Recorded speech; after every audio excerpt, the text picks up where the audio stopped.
Pour les familles, la nuit du Nouvel An est un moment de repos, de fête ou de cadeau. Pour la jeune héroïne de cette histoire, tout commençait exactement de la même manière.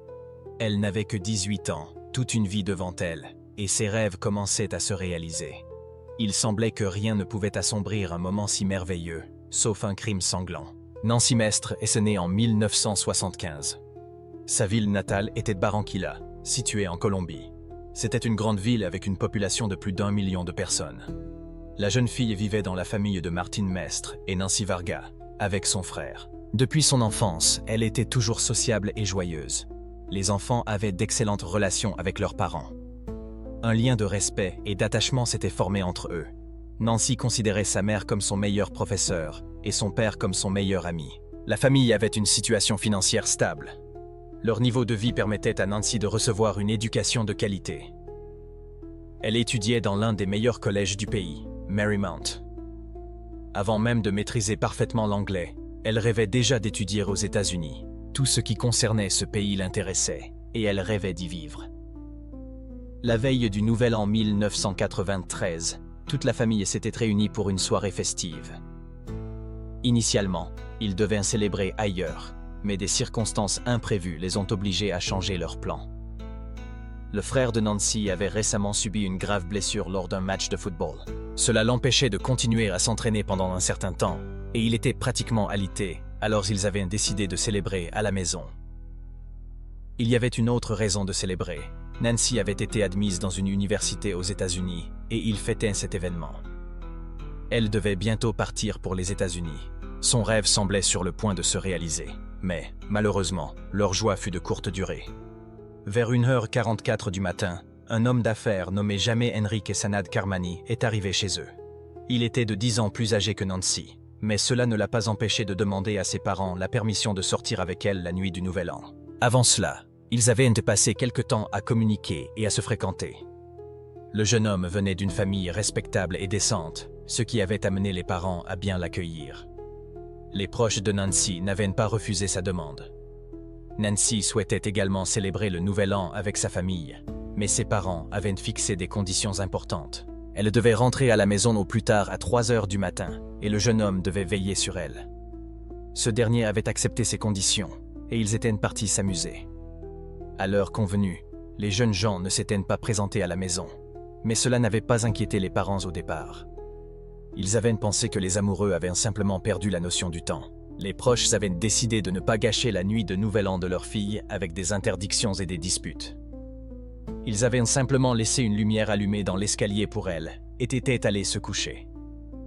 Quelques heures plus tard, le chef de famille s'était réveillé et avait vérifié le couloir. Nancy n'était toujours pas rentrée. Elle n'était pas à la maison.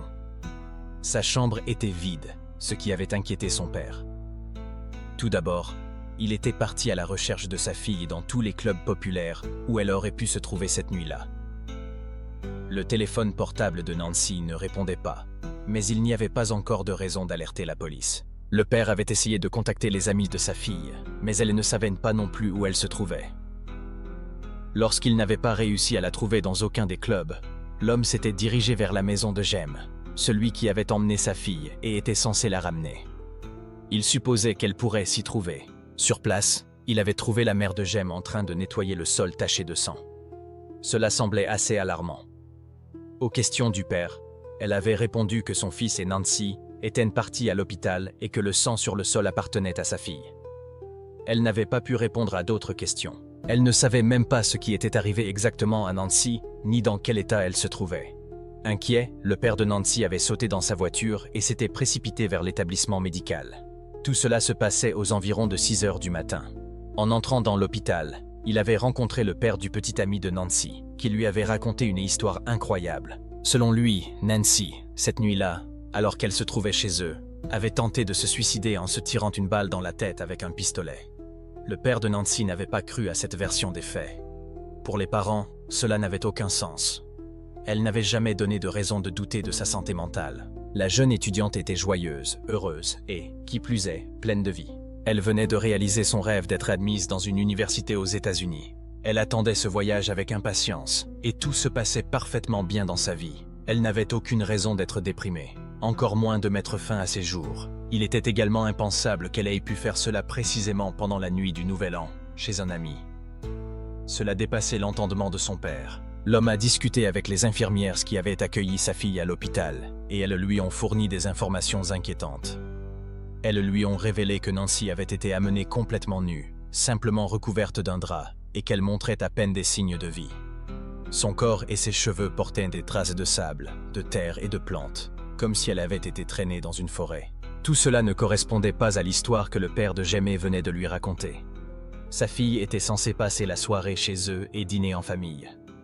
Pourquoi avait-elle été retrouvée nue, couverte de terre, avec des plantes dans les cheveux? Il était clair que quelque chose n'allait pas. La situation était déchirante, et Martin était accablé de douleur en sachant que la vie de sa fille ne tenait qu'à un fil. L'homme a appelé chez lui pour informer sa femme de ce qui s'était passé.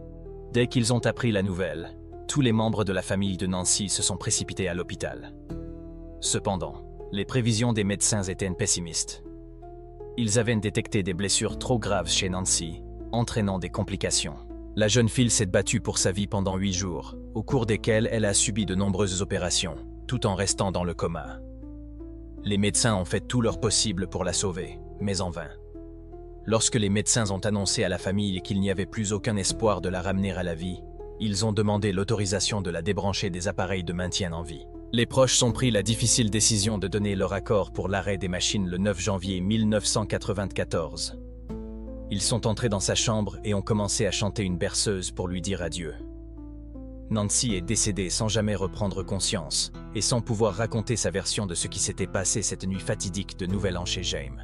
Aucun des proches de Nancy n'a cru à la version de son petit ami et ils se sont rendus à la police pour demander une enquête approfondie sur toutes les circonstances de l'incident. Ils ont également demandé un examen minutieux de la famille de Jaime, qui semblait clairement cacher quelque chose. Les forces de l'ordre ont pris en compte la demande de la famille et ont ouvert une enquête. Des expertises médico-légales ont été réalisées. Les résidus de poudre sur les mains du petit ami de Nancy indiquaient qu'il avait tiré avec une arme. Le tir avait été effectué sur la tempe droite, mais aucune trace de poudre n'avait été retrouvée sur la main droite de la victime, ce qui est caractéristique pour un tel acte. En revanche, des résidus avaient été détectés sur sa main gauche. Pour tout le monde, il était évident qu'il était impossible de se tirer une balle dans la tempe droite avec la main gauche. Il semblait que le coupable avait tenté de simuler un suicide, mais la mise en scène était extrêmement maladroite. Lors de l'autopsie, il a été découvert que la jeune fille avait eu des relations intimes avec 2 hommes différents la nuit de sa mort.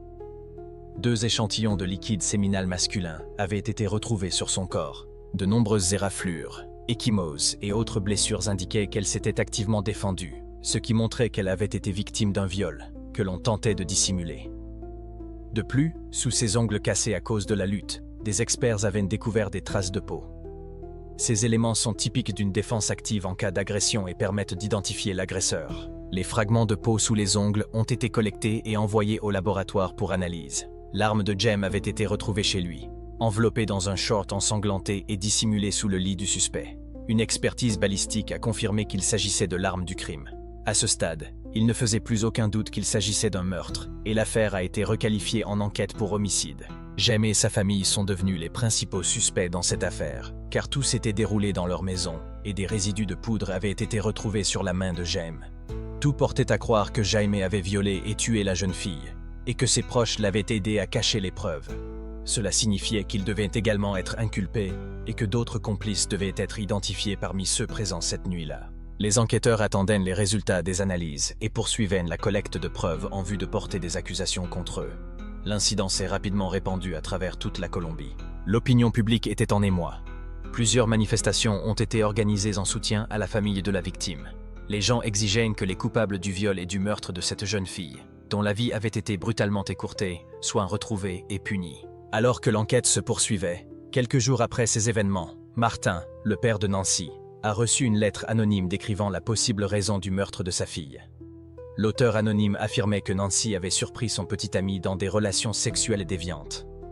Effrayé par l'idée d'être exposé, les coupables l'auraient attrapé, violé, puis tué par balle. Après cela, ils l'auraient emmené à l'hôpital, mais pas immédiatement, car les médecins avaient retrouvé sur son corps des traces de terre et de plantes.